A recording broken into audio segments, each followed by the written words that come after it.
继续关心花莲光复乡，因为搬山河溢流啊，超过1500户啊，这个烂土到即啊也未清完。上严重的，咱看到这个佛祖街啊，保安市的大埕烂土到即啊，也到一层楼这么悬。好在佳在啊，今仔日清出了一条路。 刷落来清土的进度会阁较急，但是其中已经失联11日的林姓老翁仔某到即仔也未找到，家属非常的烦恼。马道违法嘛发文啊，希望民众来斗相共。一天搁过一天，入去重灾区，花莲县光复乡的佛祖街看过去，规条路、规个涂骹拢是铺设的烂土，互厚厚的土沙砍掉咧。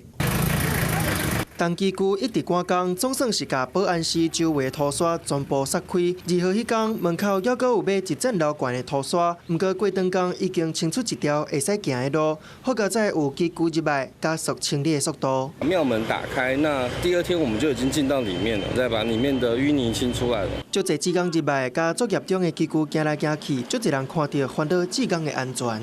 虽然说我穿的救护的背心，可是呢，我也会帮忙去做交通的指挥，这样子让在场志工都能够安全平安回到家里。我们只是志工，我希望大家安全摆第一。志工学啊学，总算入来保安室内底，除了清沙，搜救嘛袂用得停。 怪手入来佛祖街内底，要找找失联11天的姓林的翁仔某，不过伫因的菜园啊、工寮拢找无，家属是有够着急。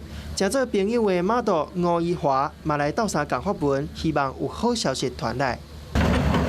搜救的任务为原地保安的所在一直学拢找无，继续往树林、肉粽角配合12台怪手一直学，特战队嘛入去大坪村敲找，目前延伸到河面甲出海口，无放弃任何希望。